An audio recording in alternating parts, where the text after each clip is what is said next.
Panji Gumilang punya rencana bangun gereja dan pesantren Kristen di Ponpes Al Zaitun. Sejak kapan nih ya ada istilah pesantren Kristen ya? Saya baru dengar malah ya. Dan kalau memang sudah ada santri Kristen di sini sudah ada masjid kecil. Dan akan kita bangun juga gereja kecil di tempat ini. Juga tempat-tempat ibadah yang lain, kul anan.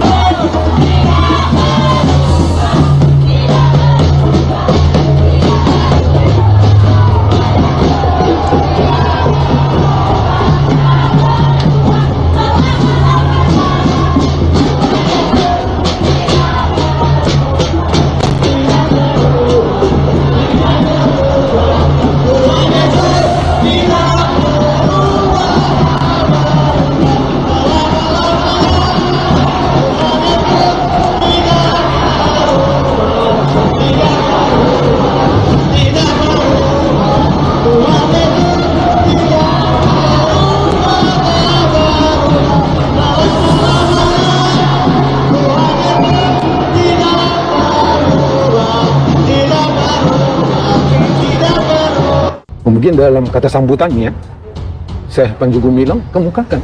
Tadi saya ngomong sama pendeta, saya bilang kalau ada santri Kristen di sini akan kita didik menjadi Kristen yang baik. Dan kalau memang sudah ada santri Kristen di sini sudah ada masjid kecil dan akan kita bangun juga gereja kecil di tempat ini. Juga tempat-tempat ibadah yang lain, kul dan sebagainya. Itu dia.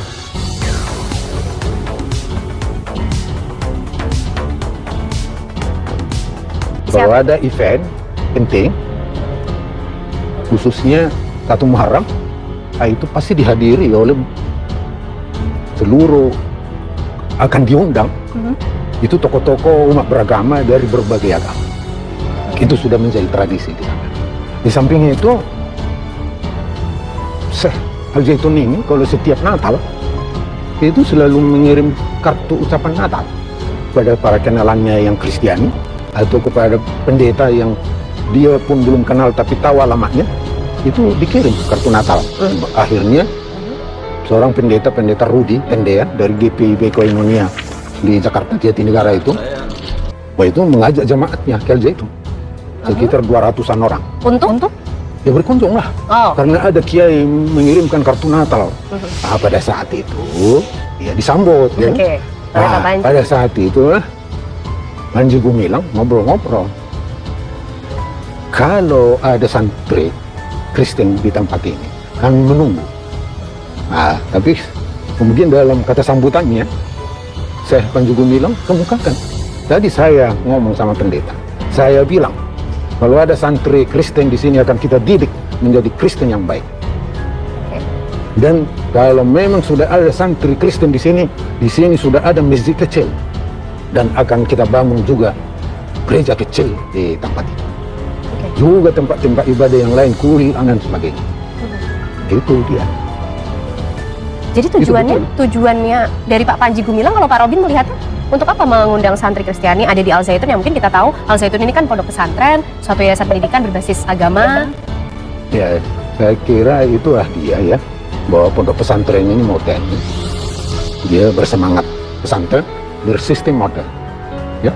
Jadi metode-metode pendidikan yang di sana itu diadopsi itu, bukan hanya dari lembaga Islam.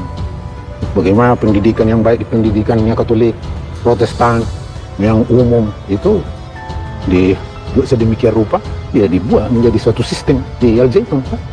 Dan memang di Indonesia masih aneh pendidikan Islam menerima murid non-Islam. Kalau di pendidikan yang dikelola oleh Kristen, itu sudah biasa.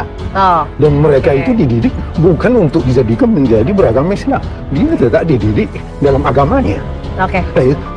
Jadi itu yang ingin dihadirkan oleh Panji Gumilang. Saya kira ya. Jadi bukan mau mendegradasi keislaman Al Zaitun kan?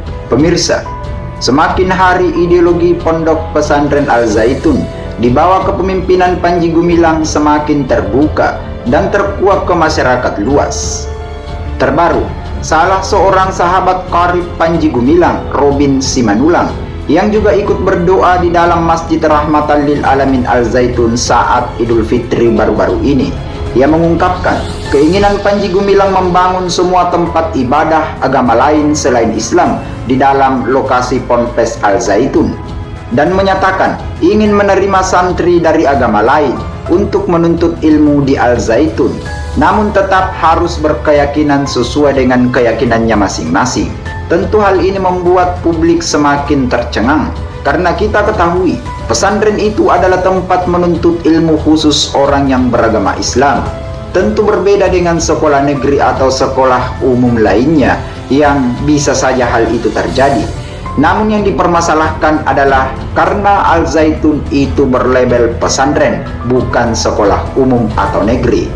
Demikian dari INN Indonesia. Success for you all and see you on top. Nah kan begitu toh. Iya. Tatkala bahas Israel, katanya Israel laknatullah.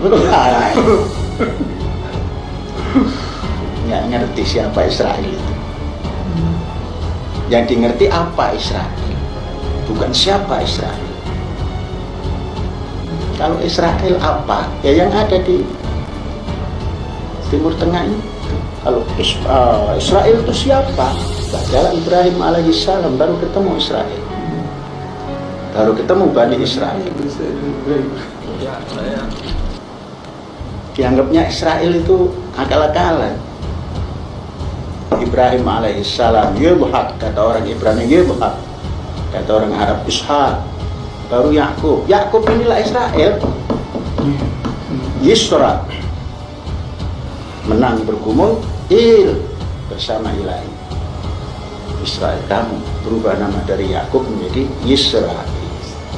Anak-anaknya yang 12 dari Ruben sampai Binyamin itulah Bani Israel. Lah kok laknatullah bagaimana?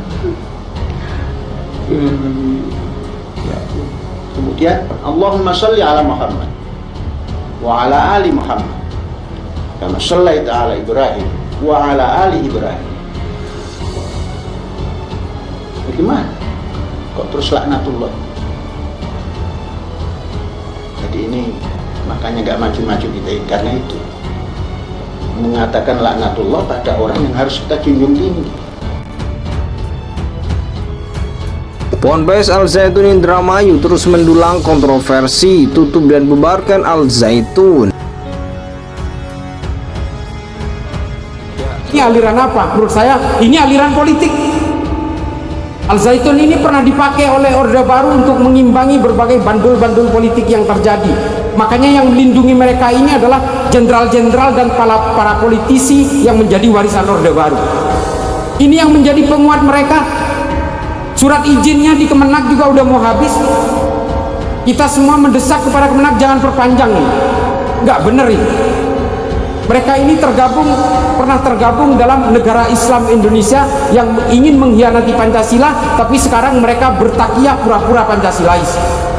Kadang-kadang mereka pura-pura NU, kadang-kadang mendadak Muhammadiyah. Mereka bertakiyah semua. Saya juga ikut mendorong kalau negara dan pemerintah ingin membubarkan Al Zaitun, bubarkan Pak. Kasus-kasus tanah banyak sudah terbukti. Mereka ngerobot tanah-tanah rakyat untuk dijadikan atas nama pondok pesantren. Nanti akan ada yang bersaksi soal itu, mantan pengurus Al Zaitun.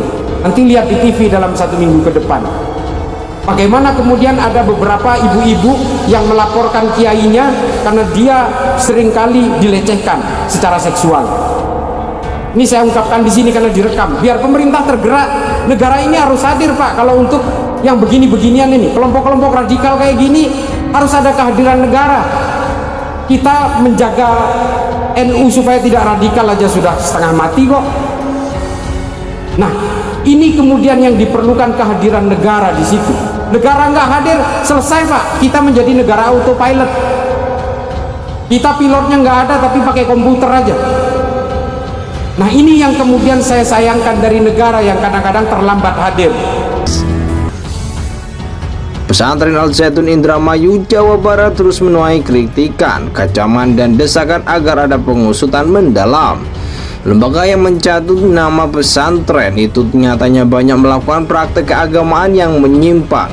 Kriteria tentang kesesatan ajaran terpenuhi, korban pun berjatuhan, khususnya peserta didik yang tersesatkan. Setelah perempuan sholat di depan sejajar pria, lalu kebolehan ibadah sholat Jumat dengan khotib perempuan, syahadat ditambah, rukun Islam diubah, azan nyeleneh, haji ke Indramayu dengan tawaf mengelilingi lahan, serta jumroh 7 zak semen.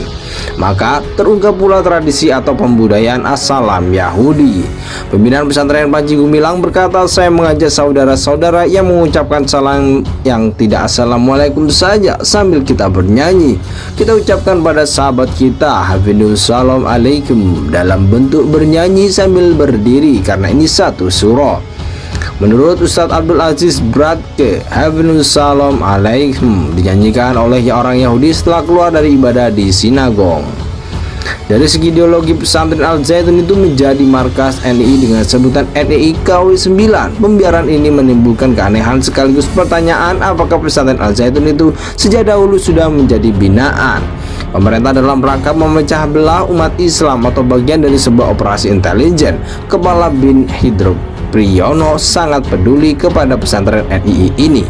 Forum Ulama Umat Indonesia pimpinan Kiai Haji Atian Ali Dai yang berkedudukan di Bandung telah lama melakukan penelitian tentang keberadaan pesantren Al-Zaitun tersebut. Hasilnya memang Panji Gumilang mengajarkan paham sesat yang menyimpang dari ajaran Islam yang bersandarkan Quran dan Sunnah. MUI dan Kemenang juga telah melakukan penelitian sejak lama.